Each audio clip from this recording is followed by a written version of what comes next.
तो ये जो क्वेश्चन पूछा गया है ये करेंट क्वेश्चन है। देखिए इस टाइप के क्वेश्चन में हम लॉपिथल रूल का इस्तेमाल करते हैं। तो सबसे पहले देखेंगे ये इक्वल टू 1/3 है, तो separate differentiation of numerator and denominator करेंगे। क्या हो जाएगा 0 और प्लस अल्फा कॉस एक्स और माइनस बीटा साइन एक्स, और ये क्या हो जाएगा लॉग 1/1 माइनस एक्स, एक्स का डिफरेंशिएशन माइनस एक्स हो जाएगा, और ये हो गया हमारा 6 और ये हो गया tan x और इंटू हो गया sec स्क्वायर एक्स। ये हो गया, सिंपल है।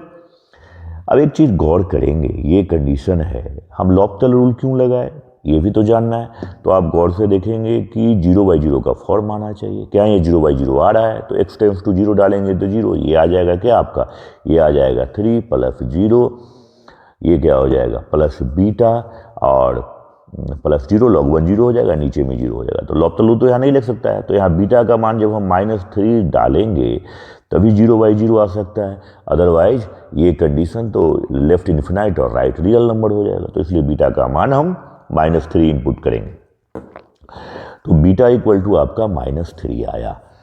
तो बीटा का जो मान हमारे पास आया वो बीटा की वैल्यू आ गई हमारा -3, यही हमें चाहिए। अब अल्फा फिर से इसको हम डिफरेंशिएट करेंगे, यहाँ वैल्यू डाल के देख लीजिए तो हमारे पास क्या आ गया वैल्यू, ये अल्फा कॉस एक्स और ये हो गया +3 साइन एक्स, -1/1 माइनस एक्स।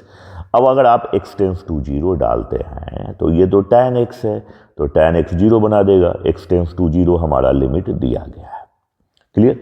तो यहाँ 0 डालेंगे तो क्या हो जाएगा अल्फा, ये हो जाएगा अल्फा और ये हो गया 0 और ये हो जाएगा -1 और बटा क्या हो जाएगा, ये हो गया 6 इंटू, ये आप गौर से देखें x tends to 0 tan x 0 हो जाएगा, तो ये 6 इंटू 0 हो जाएगा। तो फिर से इसको लॉपिथल रूल लगाएंगे, लेकिन हमको अल्फा का मान प्राप्त हो गया कि अल्फा इक्वल टू 1, क्योंकि हमें क्या चाहिए तभी तो हम इस्तेमाल कर सकते हैं आगे के लिए डिफरेंशिएट के लिए। रियल नंबर और इन्फिनिटी तो बराबर हो नहीं सकता है, तो रियल ये इन्फिनिटी आ रहा है, ये 1/3 है, तो बराबर हो नहीं सकता है, तो इसलिए हमने अल्फा का मान 1 लिया ताकि 0/0 आ सके और इसको आगे क्वेश्चन। तो हमें ये चाहिए 2 अल्फा, ध्यान से देखो 2 अल्फा माइनस बीटा का मान, तो क्या हो जाएगा 2 इंटू 1, अल्फा का मान मालूम है, बीटा का मान आपको -3 पता है, माइनस माइनस प्लस, यानी यही 5 का आंसर हो जाएगा, ऑप्शन